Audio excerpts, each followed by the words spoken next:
अक्टूबर के पहले हफ्ते में इंडिया की 3 डिफरेंट टीमें 3 डिफरेंट टूर्नामेंट खेलते हुए नजर आएंगी। एक तरफ इंडिया वर्सेस वेस्ट इंडीज के बीच टेस्ट सीरीज खेली जाएगी, दूसरी तरफ ईरानी कप खेला जाएगा और तीसरी तरफ इंडिया ए वर्सेस ऑस्ट्रेलिया ए के बीच ओडीआई सीरीज खेली जाएगी, जिसके लिए इंडिया ए के स्क्वाड का अनाउंसमेंट ऑलरेडी हो चुका है। अब बारी है ईरानी कप और वेस्ट इंडीज के खिलाफ टेस्ट सीरीज के स्क्वाड की।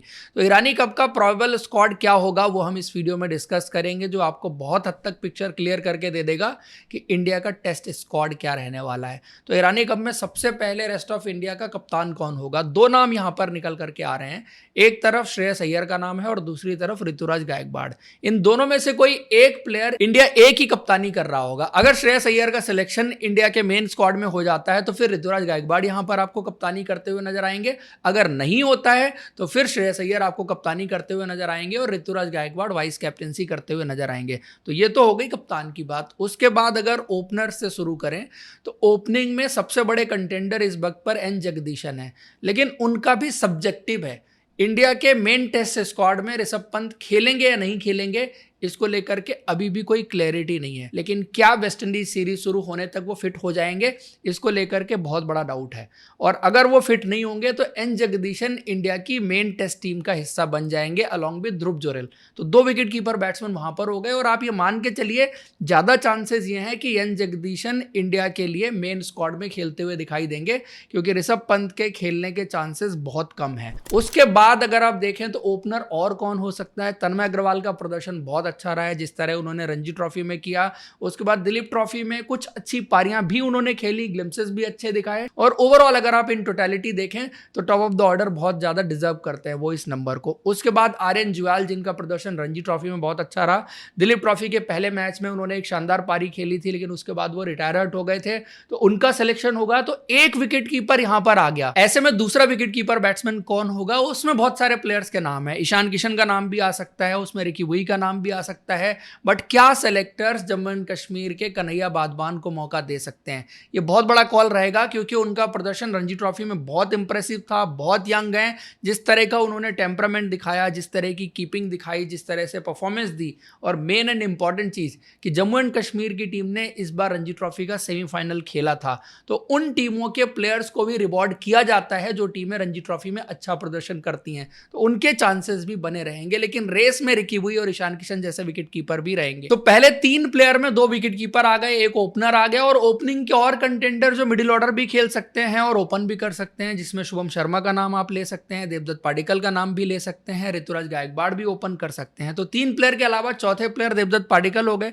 देवदत्त पाडिक्कल अभी मेन टीम में नहीं जाएंगे, अभी उनको आप यहीं पर खेलते हुए देखेंगे, क्योंकि मेन टीम में उतने स्पॉट्स खाली नहीं है। इंग्लैंड वाली सीरीज में 18 मेंबर स्क्वाड था, अब आप वेस्ट इंडीज वाली सीरीज में देखेंगे कि 15 मेंबर स्क्वाड होगा या मैक्सिमम 16 मेंबर स्क्वाड होगा, अगर इंडिया 4 स्पिनर पिक करती है उस केस में।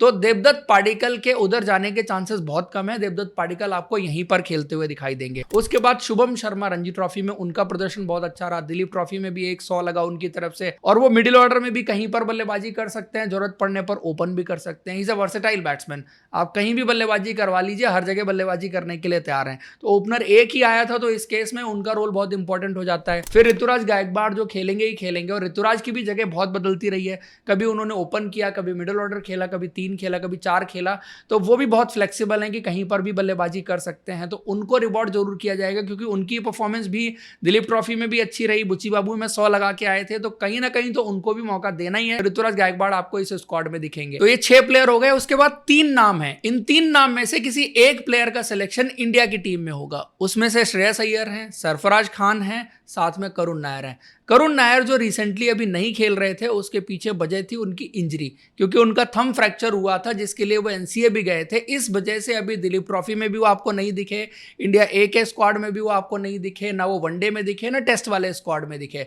तो उनकी वापसी होगी, वो आएंगे तो दोनों में से किसी ना किसी एक टीम में खेलेंगे, बट उनके ज्यादा चांसेस मेन टेस्ट टीम में खेलने के हैं, क्योंकि इंग्लैंड के दौरे पर वो थे, उसका कंटिन्यूएशन आपको देखने को मिलेगा।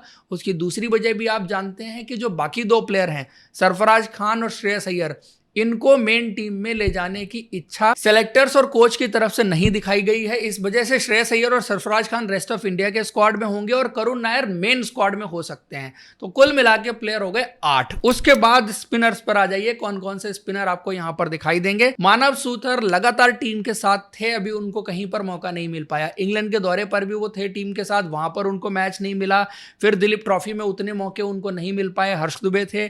फिर India A versus Australia A वाली टेस्ट सीरीज में भी उनको मौका नहीं मिल पाया, लेकिन फाइनली उनको मौका यहां पर मिलेगा और प्लेइंग 11 में भी मौका मिलेगा। तो एक तो लेफ्ट आर्म स्पिनर वो हो गए। उसके बाद सारांश जैन की परफॉर्मेंस जिस तरह की रही है उसको सेलेक्टर्स किसी तरह से इग्नोर कर ही नहीं सकते। तो सारांश जैन का सिलेक्शन पक्का है। जिस प्लेयर को आप पूरे श्योरिटी से कह सकते हैं कि इस स्क्वाड में होगा वो सारांश जैन है।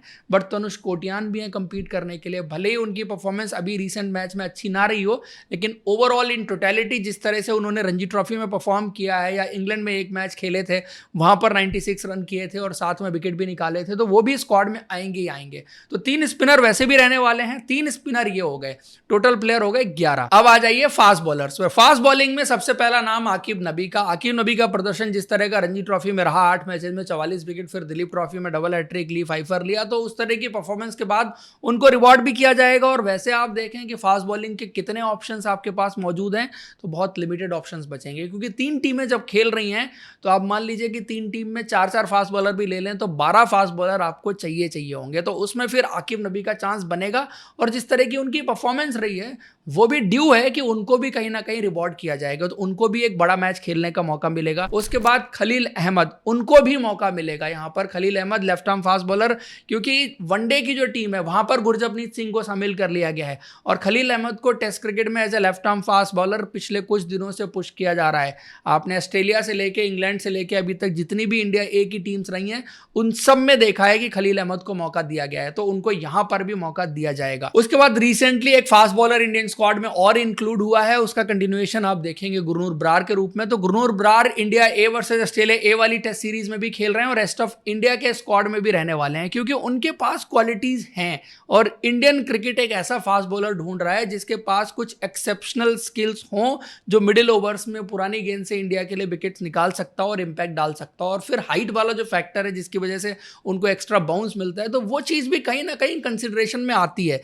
सेलेक्टर्स अपना फास्ट बॉलिंग का पूल बड़ा करना चाहते हैं, तो उसमें एक नाम जो नया ऐड हुआ है अभी के लिए वो उनका नाम है। प्लेयर हो गए 14, 3 फास्ट बॉलर आ गए, 3 स्पिनर आ गए, बाकी बैट्समैन विकेट कीपर आ गए। अब बच गया सिर्फ एक स्पॉट। इस एक स्पॉट में 2 कंटेंडर हैं, एक तरफ अंशुल कंबोज है और दूसरी तरफ विजय कुमार बेशक। दोनों ही प्लेयर के इंजरीज के इशू रहे हैं। साउथ जोन के लिए खेलने से पहले जब दिलीप ट्रॉफी शुरू हो रही थी तो वो इंजर्ड हो गए थे, इस वजह से वो दिलीप ट्रॉफी नहीं खेल पाए थे। लेकिन अंशुल कंबोज ने एक मैच खेला था, उसके बाद फिर उनको बाहर कर दिया गया और उन्होंने अगला मैच नहीं खेला। फिर उनको India A versus Australia A वाली सीरीज के लिए भी सेलेक्ट नहीं किया गया, ना ए टीम में जो ओडीआई की होगी वहां पर भी उनको सेलेक्ट किया गया। तो ज्यादा चांसेस हैं अंशुल कंबोज जो इंडिया के लिए इंग्लैंड में टेस्ट मैच खेल के आए हैं पहले उनको मौका दिया जाए। और अगर बीसीसीआई उनको मौका नहीं ही देना चाहती है तो फिर विजय कुमार बेशक का चांस रहेगा। विजय कुमार बेशक मिस आउट कर गए थे अभी दिलीप ट्रॉफी, लेकिन अभी वो फिट हो चुके हैं और खेलने के लिए तैयार हैं अगर रेस्ट ऑफ इंडिया की टीम में उनको पिक किया जाता है। तो दोस्तों ये है वो प्रोबेबल स्क्वाड जो रेस्ट ऑफ इंडिया को रिप्रेजेंट करेगा ईरानी कप में। आप लोग का स्क्वाड क्या है कमेंट करके बताइए, और बाकी ये सिलेक्शन किस तरह के हैं वो भी कमेंट करके बताइए। वीडियो को अभी तक आपने लाइक नहीं किया, चैनल को सब्सक्राइब नहीं किया तो जरूर कर लीजिए। साथ में हमारी वेबसाइट विजिट करना मत भूलिए, वहां पर इस तरह के आर्टिकल आपको वीडियो से पहले मिल जाएंगे, तो जरूर विजिट करिए cricinsights.in।